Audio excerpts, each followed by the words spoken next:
Machilipatnam NH 65 పక్కన కేవలం 13,000కే గజం. Sunny sands gated Vilas KBP developers. Today is a historical day. 95 నుంచి నా డ్రీమ్ ఇది.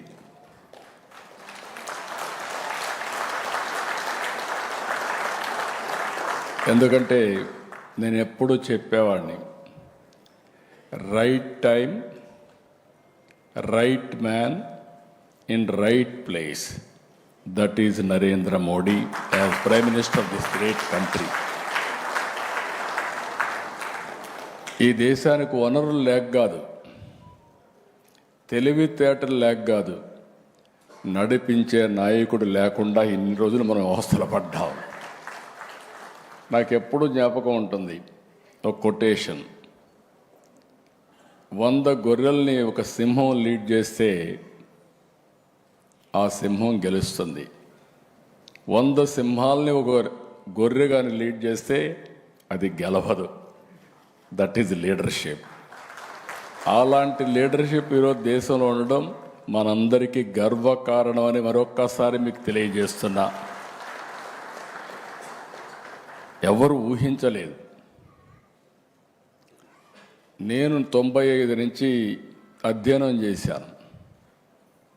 అధ్యయనం చేసినప్పుడు ఫ్యూచర్ ఏది బాగుంటుందని ఆలోచిస్తే ఫస్ట్ టైం నేను సీఎం అయ్యాను 95లో.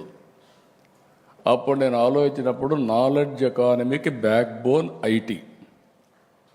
ఐటీని ప్రమోట్ చేయాలి. అప్పట్లో ఏ విధంగా ప్రమోట్ చేయాలని ఆలోచించినప్పుడు ఐటెక్ సిటీ కట్టాను. ఫస్ట్ బ్రెయిన్ స్టార్మింగ్లో వచ్చిన ఆలోచన ఐటెక్ సిటీ. అక్కడి నుంచి నెంబర్ ఆఫ్ ఇంజనీరింగ్ కాలేజీలు ఇచ్చాం. మా దగ్గర డబ్బులు లేదు, ప్రైవేట్ కాలేజీలు ఇచ్చాం. అప్పుడు మొత్తం ప్రపంచం అంతా అమెరికాలో 14 రోజులు తిరిగాను. తిరిగి అమెరికాలో అన్ని కంపెనీలు రమ్మన్నాను. ఇప్పుడే చంద్రశేఖర్ గారు చెప్పారు ఒక మాట. దాని యొక్క పర్యవసానం మీరు ఆలోచిస్తే బిల్ గేట్స్ ఇండియాకు వచ్చాడు. నేను కలవాలని అడిగా. ఆయన ఒక మాట అన్నాడు, ఇండియాలో రాజకీయ నాయకులతో నాకు పని లేదు, నేనేదో వ్యాపారం చేసుకుంటున్నా, టెక్నాలజీ మ్యాన్ అని చెప్పి అన్నాడు. కాదు నీతో నాకు పని ఉంది, ఒక 5 నిమిషాలు ఇమ్మని అడిగాను. విత్ గ్రేట్ డిఫికల్టీ నాకు ఒక 5 నిమిషాలు టైం ఇచ్చారు. నేను ఒక వారం రోజులు 6 రోజుల్లో పవర్ పాయింట్ ప్రజెంటేషన్ తయారు చేసి, ఇప్పుడు నిలిపేసి అందరూ పవర్ పాయింట్ ప్రజెంటేషన్లు ఇస్తున్నారు ఇప్పుడు. ఎందుకంటే ఆ రోజు తయారు చేసి vision of India, the power of Indians నేను ప్రజెంట్ చేశాను. నేను ఒకే మాట చెప్పాను, zero invented by India and also British వాళ్ళు పోతూ మా కోహినూర్ డైమండ్ కూడా తీసుకెళ్లారు, కానీ ఇంగ్లీష్ వదిలిపెట్టిపోయారు. ఈ 2 డెడ్లీ కాంబినేషన్ ఫర్ ఇన్ఫర్మేషన్ టెక్నాలజీని ఆ రోజు చెప్పారు. ఆ తర్వాత BSNL బిగినింగ్లో ఉంది. కొంతమందికి మీరు ఇక్కడ ఉండేవాళ్ళకి ఒక ఐడియా ఉండాలి. అప్పుడు ordinary call, emergency call, lightning call. ఎవరన్నా లైట్నింగ్ కాల్ బుక్ చేస్తే ఒక వారం తర్వాత వచ్చేది.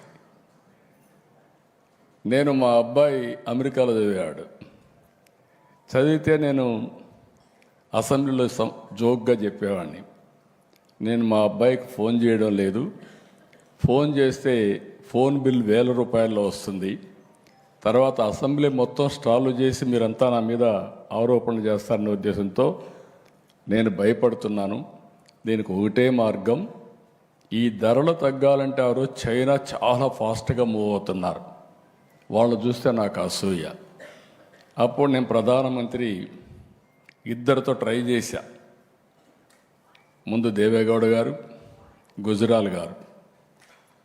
ఆ 2 ప్రభుత్వాల్లో నాకు చాలా సన్నిహిత సంబంధాలు. నేనే కన్వీనర్ కూడా గవర్నమెంట్కి. 2 అర్థం చేసుకోలేకపోయారు. ప్రధానమంత్రి గారు వాజ్పేయి గారు, great statesmen of this country. నేను ఐడియా ఇస్తే అని అన్నాడు, ఒక మాట అన్నాడు, డబ్బులు ఎక్కడి నుంచి వస్తాయన్నాడు. BSNL public limited company shares ఉన్నాయి కదా, ఏం చేద్దాం అన్నాడు. నేను ఒకటే మాట చెప్పాను, సార్ అన్ని దేశాల్లో టెక్నాలజీ రెవల్యూషన్ వస్తూ ఉంది, వచ్చింది. ఆ దేశాల్లో ఏవైతే షేర్ హోల్డర్స్ ఉన్నారో వాళ్ళందరూ కూడా ప్రీమియం పే చేశారు. మనం కూడా ప్రీమియం పే చేసి ముందుకు పోదామంటే అప్పుడు ఒక కమిటీ వేశారు. అది కూడా 97 తర్వాత మీరు చూస్తే 97లో స్టార్ట్ చేసి 98లో మీరు రిపోర్ట్ ఇచ్చాం. ఆ రిపోర్ట్ బేస్ చేసుకొని ఈరోజు డీరెగ్యులేషన్ తీసుకొచ్చాం. I'm proud of it. ఆ రోజు తీసుకున్న నిర్ణయం ఈరోజు, ఒకప్పుడు అందరూ భయపడ్డారు బిఎస్ఎన్ఎల్ దెబ్బతింటుందని. దెబ్బతినలా. బిఎస్ఎన్ఎల్ ఒక శక్తివంతమైన ఆర్గనైజేషన్ అయిందంటే అది మీకుండే తెలివితేటలని చెప్పి కూడా నేను మీకు తెలియజేస్తున్నా. సుమన్ టీవీలో మీ పర్సనల్ అండ్ బిజినెస్ ప్రమోషన్స్ కోసం కింది నెంబర్కి కాంటాక్ట్ చేయండి. డ్రగ్స్, గంజాయి లాంటి చెడు వ్యసనాలకు దూరంగా ఉండండి. తాత్కాలిక ఆనందం కోసం జీవితాలని నాశనం చేసుకోవద్దు. డ్రగ్స్ విక్రయాలు, దందాలు నిర్వహిస్తే 1800599699 టోల్ ఫ్రీ నంబర్ కి కాల్ చేయండి. డ్రగ్స్, గంజాయిని నిర్మూలిద్దాం, భవిష్యత్తును కాపాడదాం.